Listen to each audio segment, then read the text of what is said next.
Hi everyone. ඔන්න ඉතින් තවත් දවසක අපි යන්න හිතුවා කොරියාවේ දිගම එල්ලෙන පාලම් වලින් එකක් බලන්න.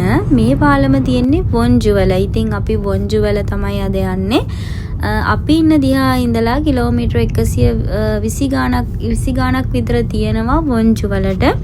ඉතින් අපි උදේම කියන්නේ ඉතින් ගෙදරින් 11 මාට විතර පිටත් වුණා. මොනා කරන්නත් උදේට කාලා ඉන්න ඕනේ නේ. ඉතින් අපි දෙන්න ඉස්සෙල්ලාම ගියේ යන්නේ වැඩේට.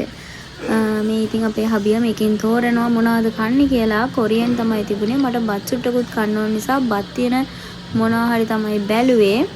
අන්තිමට කිම්පබ් එහෙම තියෙන ලාමියෝන් තියෙන සුප් එකක් මම තෝරගත්තා. ඒක කිම්පබ් එකක් තියෙන එකක්. එතකොට හබියා තෝරගත්තේ තොන්කාස කියලා චිකන් වලින් චිකන් බෙදලා වගේ තියෙන જાතියක්. අපි බලමු කොයි අපි දෙන්න තෝරගත්තේ කොයිකද රස කියලා. පේන හැටියට නම් ලොකු සෙනගක් හිටියේ නෑ මෙතන. ඒ නිසා අපිට කැමති තැනක වාඩි වෙලා කැමති විදිහට කන්න පුළුවන් වුණා. දැන් ඉතින් බිල් එකත් අරගෙන ගිහිල්ලා වාඩි වෙලා ඉන්න තමයි තියෙන්නේ. අර අපිට පේන ස්ක්‍රීන් වල අපේ බිල් අංකේ වැටෙනවා. එතකොට ගිහිල්ලා අපිට අරන් එන්නයි තියෙන්නේ. මොකද මෙතන සෙල්ෆ් සර්විස් නිසා අපිටම තමයි අපේ වැඩ ටික කරගන්න වෙන්නේ. ලංකාවේ නම් ඉස්සෙල්ලාම ගිහිල්ලා අවුව නැති පැත්තක් තමයි තෝරගන්නේ. හැබැයි අවුව දැකලා නැහැ දැන් මාස ගානකින්ම. ඒ නිසා අවුව හොඳට වැටෙන තැනක් තමයි මම තෝරගත්තේ. ඔන්න ඉතින් බලන් ඉඳලා දැන් අපි ඕඩර් කරපු මගේ සුප් එක තමයි මේ එන්නේ. අපි බලමු මොනවද තියෙන්නේ කියලා. මේකේ ඔය තියෙන්නේ ලාමියෝන්. එතකොට ඒ පෙති වගේ තියෙන්නේ අර තොක්බොක්කි කියන්නේ ඒවා. එතකොට කිම්චි තියෙනවා හොඳ. එතකොට කිම්පබුත් තියෙනවා. පින්තූරේ නම් හරියට කිම්පබ් ලොකු ඒවා තමයි තිබ්බේ. හැබැයි පොඩි කිම්පබ් තමයි මේකේ තියෙන්නේ. මේ තියෙන්නේ තොන්කාස කියන ඒවා. ඒක නම් මාරම රහයි. කියන්නේ චිකන් බෙදලා ෆ්‍රයි කරලා බිස්කට් කුඩු වගේ දේවල් දාලා තිබුණේ. ඒකත් එක්ක සෝස් එකක් තිබ්බා. කිම්චි තිබුණා. ඊට අමතරව මොනවද ගෝවා සලාදයක් වගේ එකක් හදලා තිබ්බා ඉතින් ඒ රහ මතක් වෙද්දි දැන් කඩට කෙලවරනවා. හැබැයි මගේකට වඩා නම් හබියා ගත්ත එක මාරම රසයි. කොහොම හරි අපි දෙන්නම ෂෙයා කරගෙන කෑවා. මොකද අපි දෙකක් ඕඩර් කරේ කෝක හරියයිද කියලා දන්නේ නැති නිසා. මොකද සමහර වෙලාවට අපි ඕඩර් කරන දෙකම අපිට සෙට් වෙන්නේ නැහැ. ඒ නිසා තමයි මේ විදිහට ඕඩර් කරේ. දැන් ඉතින් අපි දෙන්නත් එක්ක ඔහම තිබ්බට ෂෙයා කරගෙන තමයි කන්නේ. මම දන්නවා ඉතින් මේක බලන ඔයාලා කොරියන් කෑම වලට ගොඩක් කැමතිනේ. ඉතින් ඉන්නකො මම ආයෙත් පෙන්නන්න අපි කනේවා. මේ තියෙන රෙස්ටෝරන්ට් එක. ඉතින් මේ තොන්කාස කියන ඒවා තමයි අපේ හබියා කන්නේ. එතකොට මේ තමයි මං කන එක. මේක හරිම රස්නෙයි. නිමෙන්න තියලා තමයි ටික ටික කන්න ඕනි. මේ මොනවද තොක්බොක්කි කියලා කියන්නේ. තොක්බොක්කි කෑලි තමයි තියෙන්නේ. අපිට හම්බ වුණ කිම්චි එක නම් මාරම රහයි. මාරම රසට තිබ්බ කිම්චි එක. මේ ඉතින් මම රස්නේ නිසා කන්න බැරුව තමයි මේ ඉන්නේ. දැන් නම් චොප්ස්ටික් ටිකක් හුරුයි. ඒ නිසා ටිකක් චොප්ස්ටික් වලින් කන්න පුළුවන්. පේනවානේ මං ගැම්මෙන් චොප්ස්ටික් එකෙන් කන විදිහ.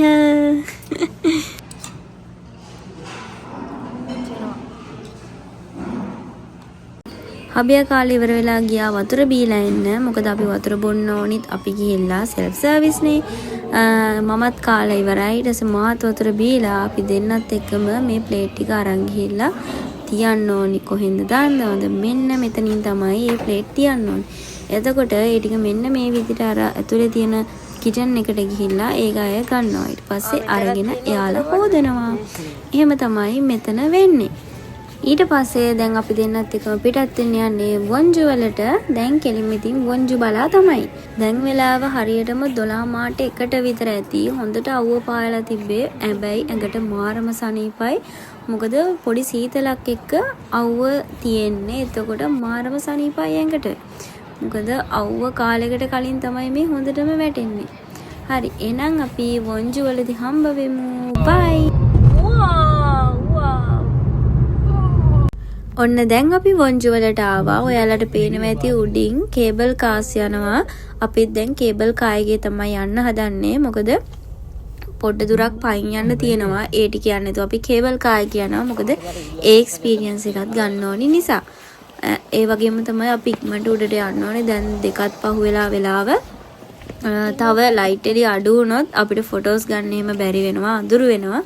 ඒ නිසා අපි දෙන්න මේ ඉක්මනට මේ යන්නේ කේබල් කාර් එකට යන්න. මේ ඔයාලට අපේ හබීතුමා පෙන්නන්නේ උඩින් කේබල් කාර් යනවා. බලන්න කේබල් කාර් එකේ තමයි දැන් අපි යන්න හදන්නේ. අපි මේ කේබල් කාර් එකේ යන දෙවනි පාර. මොකද කලින් අපි නම්සාන් වල යද්දී මීට වඩා ලොකු කේබල් කාර් එකක ගියා. එතකොට නම් කට්ටියත් වැඩි. අපි ගොඩක් හිර වෙලා වගේ ගොඩක් කට්ටියක එක තමයි කේබල් කාර් එකේ ගියේ. හැබැයි අද නම් එහෙම නෑ. අද කේබල් කාර් එක ටිකක් පොඩි. ඒ නිසා අපිට නිදහසේ යන්න පුළුවන් වෙයි කියලා අපි හිතනවා. බලමු ගිහිල්ලා මොකද වෙන්නේ කියලා. මම මෙතනදී කේබල් කාර් වලට පොඩි ටටා පාරක් දැම්මා. ඊට පස්සේ ඉතින් අපි ඇතුළට ආවා. ඊට පස්සේ කෝකටත් කියලා මැප් එක බලාගත්තා. මම මේකේ ෆොටෝ එකකුත් ගහගත්තා. මොකද අපි අතරමං වුණොත් මැප් එකවත් තියෙන්න බෑ අපිට යන්න. නෑ විහිළුවක් කරේ. මොකද මේක අතරමං වෙන තැනක් නෙවෙයි. යන්න පාර හැමම තියෙනවා. හරි. අපි දැන් ටිකට් ගත්තා. මෙතනින් ටිකට් අරන් අපි යන්න ඕනේ 4 වෙනි තට්ටුවට හරි 3 වෙනි තට්ටුවට හරි. මට මතක නෑ අපි ගියේ 4 වෙනි තට්ටුවටද කියලා. 4 වෙනි තට්ටුවට තමයි යන්න ඕනේ. එතන තමයි කේබල් කාර් එකට නගින තැන තියෙන්නේ. මේ ඉතින් අපි දෙන්න ඔන්න දැන් ලිෆ්ට් එකට ආවා. දැන් ඉතින් උඩ තට්ටුවේ යන තියෙන ලිෆ්ට් එකටම හිටියා අපි දෙන්න විතරයි.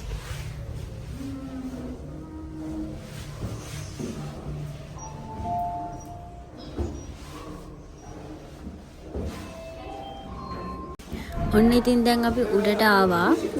දැන් ඉතින් කේබල් කාර් එකට නගින්න තමයි තියෙන්නේ. බලමු කොහොමද වෙන්නේ කියලා. ඇත්තටම මට නගිලා ටික වීඩියෝ කරගන්න බැරි වුණා. මොකද අන්තිමට දුවලා ගිහින් තමයි මේ කේබල් කාර් එකට නැග්ගේ. මොකද අපි දෙන්නෙක්ට විතරයි ඉඩ තිබුණේ. ඉතින් අපි දෙන්න දුවලා ගිහිල්ලා මේකට නැග්ගා. මේ ඉන්නේ අනිත් කොරියන් කට්ටිය. දැන් ඉතින් අපි යන්න තමයි හදන්නේ. ඔන්න දැන් අපි ටිකෙන් ටික කේබල් කාර් එකේ මැද හරියට ආවා. බිම අපිට පේනවා මේ ගඟක් තියෙන්නේ. ලොකුම ලොකු ගඟක් පාලම් තියෙනවා. ඔක්කොම පොඩියට තමයි පේන්නේ. අපි ගොඩක් උඩින් යන්නේ. කේබල් කාර් එකේ අපි කිය විනාඩි 10ක් වගේ ගොඩක්ම ඉක්මනටම අපි ওই කේබල් කාර් එකේ උඩටම අරගෙන ගියා. ඉතින් ඒ පොඩි වෙලාව තමයි අපිට වීඩියෝස් ගන්න වටපිටේ බලන්න හැම දෙයකටම තිබුණේ. ඔයාලට පේනවා ඇති අනිත් කේබල් කාරුත් එහාට මෙහාට යනවා. ඉතින් මෙතන පේන විදිහට ටුවරිස්ට් ඩෙස්ටිනේෂන් එකක්. ගොඩක් කට්ටිය මෙතන බලන්න එනවා. මේක මාරම ලස්සනයි. මේක කඳු වලින් වටවිච්ච තැනක්. ගම්මානයක් වගේ තැනක්. මෙතන වොන්ජු වල ඉන්න කට්ටියට නම් ගාන අඩුයි කේබල් කාර් එකේ යන්න. අනිත් අයට ටිකක් ගාන වැඩියෙන් තිබුණා. ඉතින් මේ කඳු වලින් වට වෙලා මං හිතන්නේ මේ සමයක කාලෙට මෙන්න මේ ලේක් එකෙත් වටයක් එක්කන් යනවා අපිට යන්න පුළුවන්. දැන් නම් ඒකේ වතුර අඩුයි. ඒ නිසා මං හිතන්නේ මේ කාලෙට ලේක් එකේ යන්න බෑ. මං දැක්ක වීඩියෝස් වල ගොඩක් අය දාලා තියෙනවා. බෝට් එකකින් බෝට් රයිඩ් එකක් මේ ලේක් එකේ අරගෙන යනවා. ඔන්න ඉතින් දැන් අපි කේබල් කාර් එකෙන් බැස්සා. දැන් ඉතින් හිමීට අපිට ඇවිදගෙන යන්න තියෙන්නේ ඉස්සරහට. මේ දැන් අපිට හම්බ වෙන්නේ පඩිපෙල් ගොඩක්. ඉස්සරහට පඩිපෙල් ගොඩක් තියෙනවා. එතකොට මේ ඔයාලා දකින්නේ අපි බලන්න ආපු පාලම. මෙන්න මේක තමයි මං අර කිව්ව සස්පෙන්ෂන් බ්‍රිජ් කියලා වොන්ජු වල තියෙන දිගම එල්ලෙන පාලම් වලින් එකක් වෙන බ්‍රිජ් එක. ඉතින් මේකේ තමයි අපිට ඉස්සෙල්ලම යන්න තියෙන්නේ. ඊට පස්සේ තව පාලමක් තියෙනවා එහායින්. අපි ඒකටත් යමු. මෙතන අපිට ඒකේ පාලමට යන්න කලින් හම්බුණා ඒ පාලමේ අනුරුවක්. ඒක වගේම හදලා තියෙන්නේ.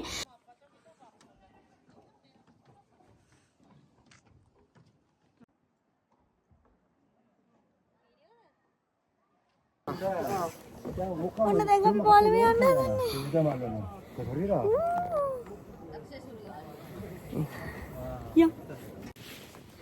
පේනව නේද මේ බ්‍රිජ් එකේ ලස්සන මාරම ලස්සනයි. මාරම view එකක් තමයි ඒ වගේම තියෙන්නේ. කැමරාවට කැප්චර් කරන්න බැරි පළාතක් මෙතනින් පේනවා. S2කින් බලා ගන්න පුළුවන් මාරම ලස්සනක්. ඉතින් හිතන්නකො ෆොටෝස් මෙහෙම ලස්සන නම් ඇත්තට මෙතන කොහොම ලස්සන ඇතිද කියලා. ඉතින් අපි ෆොටෝස් ගත්තා, වීඩියෝස් ගත්තා. ඉතින් අපිට කවදා හරි බලන්න තියෙන්නේ ඉතින් ඒ ෆොටෝස් වීඩියෝස් නේ මෙහෙට ආවා කියලා. අනකින්නව හීනයක් වී ඔය හිත්මානි මායාවන්සේ මුනමින් ගී රැදවාරේ ඉන්නවානම් සොඳුරේ මොකද වර කියන්න තියෙන්නේ?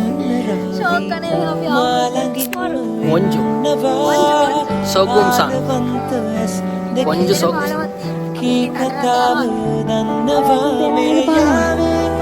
ඒකට දැන් අපි යන්න ඕනේ. ලස්සන වීව් එකක් පේනවා. අතෙන් බලන්න.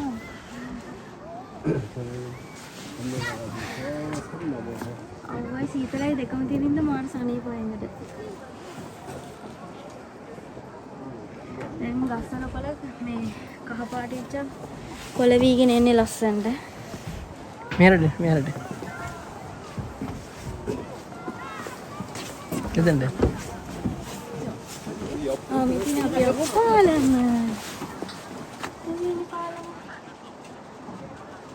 තුලසි. මෙතන අපි ආපු පාලම. ඒ ඔයාලා දැක්කේ අපි ආපු පාලමෙන් ආවට පස්සේ තිබ්බ view point එකක්. ඉතින් එතනින් විතරක් නෙමෙයි දැන් අපිට දිගටම ඇවිදගෙන යන්න තියෙන්නේ. ආවට වඩා ලොකු දුරක් යන්න තියෙනවා පයින්. ඉතින් දිගටම මේ වගේ තිබ්බ පඩිපෙළ තමයි තියෙන්නේ. මාරම ලස්සනයි.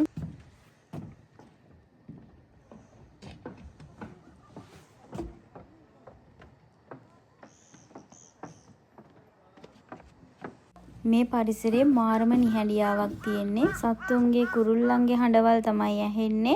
ඒක ගොඩක් දැනෙන්නේ මේ වගේ පරිසරයකට ආවම. මොකද කොරියාව කියන්නේ කාර්මික රටක්නේ. අපි ඉන්න හරියෙත් ගොඩක්ම සද්ද බද්ද වැඩි, ෆැක්ටරි ගොඩක් තියෙන්නේ. ඉතින් මේ වගේ පරිසරයකට ආවම ඒක හොඳටම දැනෙනවා. මොකද ලංකාවෙත් මේ වගේ පරිසර ගොඩක් තියෙනවා. නිහඬියාවන් පිරුණු තැන් ගොඩක් තියෙනවා. කොරියාව ඉතින් මේ වගේ තැනකට ආවම හැමදාම සද්ද බද්ද අහලම මාරම හිත නිදහස්. ඉතින් හිත නිදහස් වෙන්න එනවා නම් නියම තැනක්.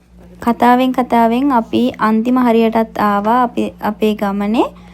මෙතන තමයි ලොකුම view point එකක් තියෙන්නේ. මේ අනිත් බ්‍රිජ් එක ගාව මේ කහ පාට පේන බ්‍රිජ් එක. අපි කලින් ආවේ නිල් පාට බ්‍රිජ් එකේ. මෙතනින් තමයි අපිට එහා පැත්තට යන්න තියෙන්නේ. මොකද දැන් අපි බ්‍රිජ් එකෙන් මේ පැත්තට ආවනේ. දැන් අනිත් පැත්තට අපිට ආය යන්න තියෙන්නේ මේ බ්‍රිජ් එකෙන්. ඒ යන්න කලින් මෙතන ලස්සනම view එකක් තියෙනවා. අන්න එතනට යන්න තමයි දැන් අපි මේ හදන්නේ. එතනටත් මාරම ලස්සන view එකක් තියෙන්නේ. මොකද යටින් KTX එකක් යනවා පේනවා. මම ඔයාලට පෙන්නන්නම් එතෙන්ට මේ තියෙන්නේ KTX එක. මෙන්න මේ KTX එක එහෙම ලස්සනටම පේනවා. දැන් ඉතින් පහළ තියෙන අපි කෝච්චියත් බලාගෙන ආයි දැන් පහළට යන්න හදන්නේ.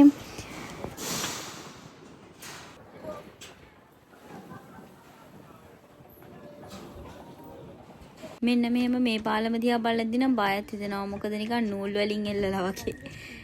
ඇත්තටම මේ පාලම දිහා යනකොටත් බය හිතෙනවා. මොකද වටපිටේම පේනවා. ඒ මදිවට අපි යනකොට බිම වීදුරුත් දාලා තියෙනවා සමහර තැන්වල. ඉතින් කකුල් දෙක වේවලනවා. ඒ වගේ වෙලාවට බය නැති අයත් ඇති ඒ වුණාට. ඔව් අපි අන්තිම පාලම බය හිතෙනවා. ඉතින් මෙහෙම යද්දි නිකන් අහසේ ඇවිදිනවා වගේ ෆීලිං එකක් තමයි තියෙන්නේ. ඉතින් ඇඩ්වෙන්චර් කරන අයට මරු ඉතින් මේ වගේ අත්දැකීම් ගන්න. මොකද පාලම මැදට ගියාම හිතෙනවා පාලම දැන් කැඩුනොත් එහෙම කොහෙටද යන්නේ කියලා.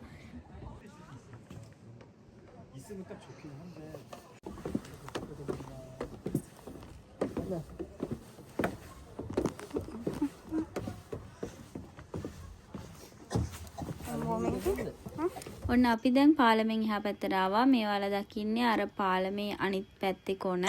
ඔන්න දැන් අපි මේ පැත්තට ආවා. මෙතනින් පහළට යන්න නම් එස්කැලේටර් එකක් තියෙනවා. ඒ නිසා හොඳයි. මොකද පඩිපෙළ බහැලත් දැන් එපා වෙලා තියෙන්නේ. ඒ නිසා මේ වගේ එකක් තියෙන එක ලොකු දෙයක්. මේ වගේ දෙකක් තියෙනවා. මේකෙන් බහැලා අපි තව මේ වගේ එකක යන්න ඕනේ. ඉතින් අපි ওই විදිහට පහළට ආවා. තව දෙයක් කියන්න ඕනේ. අපි මේ අනාතරමඟ අපිට බොන්න කිසිම වතුරවත් මුකුත් තියෙන තැනක් හම්බුනේ නැහැ. ඉතින් අපි කැලෑවක් අස්සෙන් ආවේ. ඒ නිසා මේ වතුර බෝතලයක් හරි අරන් යන එක හොඳයි. මොකද යන මහන්සියට අපිටත් වතුර තිබා වුණා. අපි දෙන්නත් නිකම්මයි ගියේ. මුකුත් උස්සන් යන්න බැරි නිසා, අමාරු නිසා. ඒ නිසා හොඳටම අපි දෙන්න තිබහා වෙලා හිටියේ. ඊට පස්සේ පහළට බැස්සහම මෙතන අපිට ජූස් බොන්න නැත්නම් ඕනනම් කොෆි බොන්න, ටී බොන්න මෙතන ප්ලේස් එකක් තියෙනවා. ඉතින් අපි එතෙන්ට ඇවිල්ලා මම නම් වතුර තිබහා වැඩි ගමට ස්ට්‍රෝබෙරි ජූස් එකක් තමයි ඕඩර් කරගත්තේ. එතකොට අපේ හබියා නම් ගත්තේ රස්නේ පිට මොන හරි වුණා. මොකද දෙන්නම ලෙඩ වෙලා හිටියේ හෙම්බිරිසාව හැදිලා. මට නම් හෙම්බිරිසාව හැදිලා හිටියා. අනිවාර්යෙන් කූල් එකක් බොන්න ඕනේ. මොකද තිබහ වැඩි නිසා. ඉතින් මේ ඕඩර් එක එනකන් තමයි අපි බලාගෙන ඉන්නේ.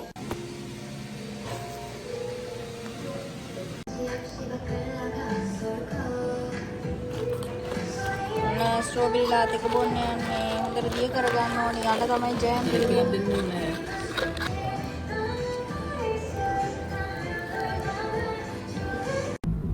ඔන්න ඉතින් අපි ඒකත් බීලා එහෙම පිටත් වුණා. අපි පිටත් දෙදී 6:00 විතර ඇති. දැන් ඉතින් අපි ගෙදර යනවා. අර ඈතින් අපිට සන්සෙට් එකක් පේනවා. මාරම ලස්සනයි. සන්සෙට් එක නම් කැප්චර් කරගන්න බැරි වුණා. ඉතින් අපේ වීඩියෝ එක හොඳයි නම් ලයික් එකක් කමෙන්ට් එකක් දාන්න. අපේ කලින් වීඩියෝ එකත් ගොඩක් අය බලලා තිබුණා. අපි ලංකාවට ගිය වීඩියෝ එක. ඉතින් තව ඒ වගේ වීඩියෝ අරන් එන්නම් ගොඩක් අය ආසයි කියලා තිබ්බ චොක්ලට් වීඩියෝ වලට. ඉතින් එහෙනම් අදට ගිහින් එන්නම්. ඔයාලා පරිස්සමෙන් ඉන්න. බයි.